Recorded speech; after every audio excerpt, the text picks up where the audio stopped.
사랑하는 성도 여러분, 11월 1일 약갑의 시간이 돌아왔습니다. 이제는 우리가 출애굽기를 이제 다 묵상을 했고요. 11월부터는 한 달 동안 사사기를 묵상하도록 하겠습니다. 그래서 오늘은 사사기 1장 1절에서 10절까지의 말씀인데요. 이 사사기를 통하여서 우리가 하나님께서 우리에게 말씀하는 메시지를 잘 귀담아 들었으면 좋겠습니다. 이 사사기 1장 1절은 이렇게 책을 시작합니다. 여호수아가 죽은 후에.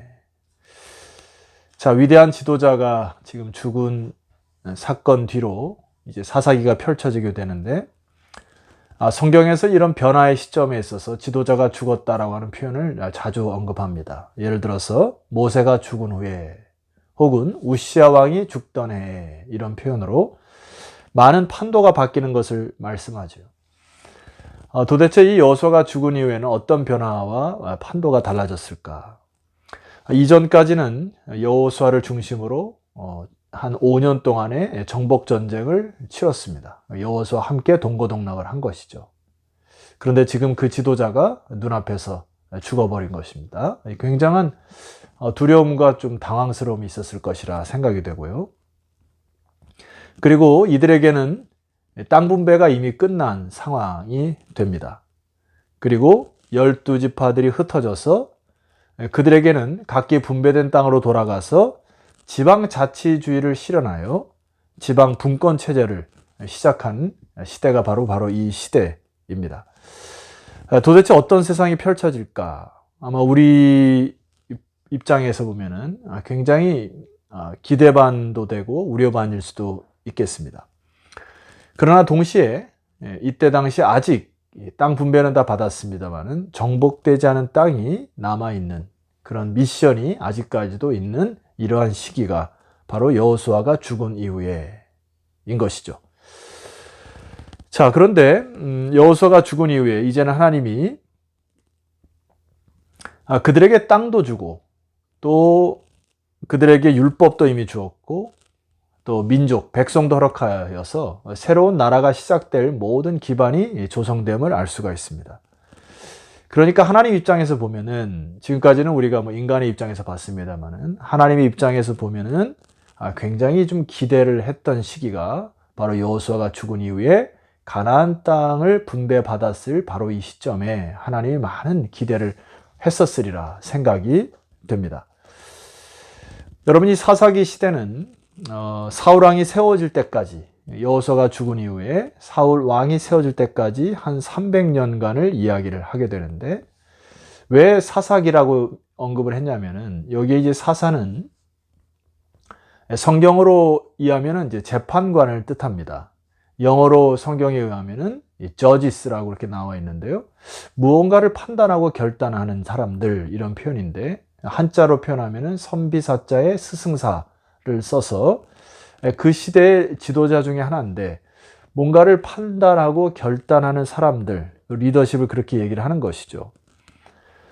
사사의 어떤 그 어원을 쫓아가거나 이 역사를 추적해 보면은 이제 모세 때까지입니다. 모세가 광야에서 그들의 삶에 많은 문제가 있을 때 그들을 판결하고 사회의 질서를 잡았던 아주 중요한 리더자의 역할이 바로 이 재판과 판결이었죠. 어쩌면 이 모세는 첫 번째 사사였다고 말할 수가 있습니다.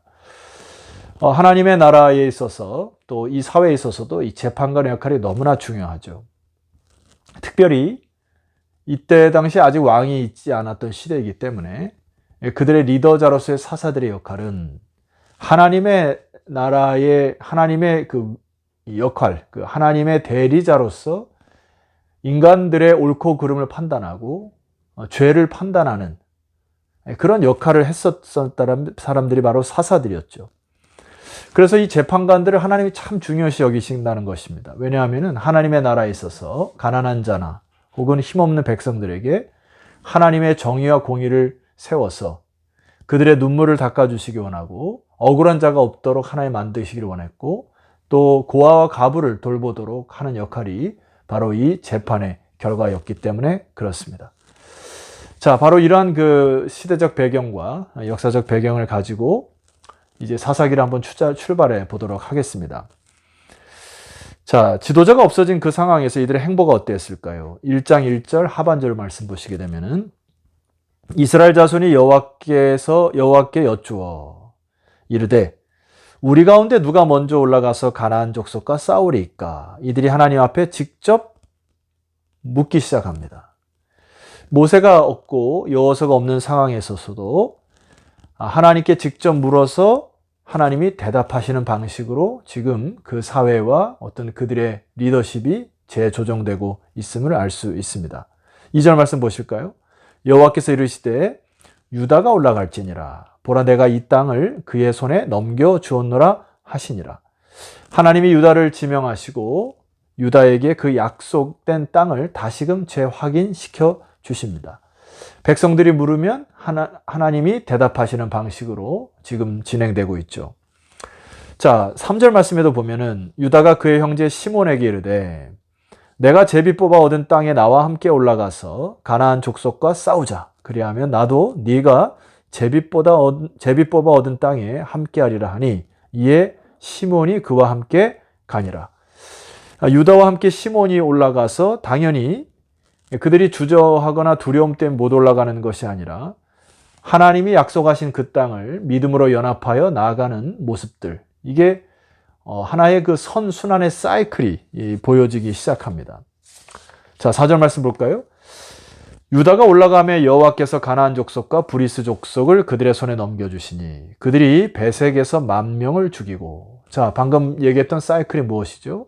하나님이 이미 언약하신 그 약속의 말씀이 있었고 백성들은 그 말씀대로 순종하여 올라갔고 하나님은 그 언약의 땅을 그들의 손에 넘겨 주었고, 자, 이것이 신앙인의 정확한 선순환의 사이클이죠. 그래서 하나님의 질서의 나라를 만들어가는 이 사사기 초기에는 아주 그 하나님께서 기뻐하시는 정상적인 나라로 시작됨을 볼 수가 있습니다. 자, 이들이 그 가나안 땅을 진군할 때, 아직 정복되지 않은 땅으로 나아갈 때 한 악한 왕을 만나게 됩니다. 자, 사사기 1장 5절 말씀 보니까 또 베색에서 아도니 베색을 만나서 그와 싸워 가나안 사람과 브리스 사람을 죽이니 아도니 베색이 도망하는지라. 그를 쫓아가서 잡아 그 수족의 엄지가락을 끊으매. 자, 7절 말씀 보면은 아도니 베색이 이르되 옛적에 70왕이 그 수족의 엄지가락을 찍히고 내 상 아래에서 먹을 것을 줍더니 하나님이 나의 행한 대로 내게 갚으심이로다 하니라. 무리가 그를 끌고 예루살렘에 이르렀더니 그가 거기서 죽었더라. 여기 그 아도니 베색이라는 왕이 굉장히 잔혹한 그 전쟁에서 잔혹한 일을 펼친 것들을 볼 수가 있죠. 그런데 이 해석을, 이 아도니 베색은 이것을 그가 지은 죄에 대한 인과응보 정도로 생각을 합니다.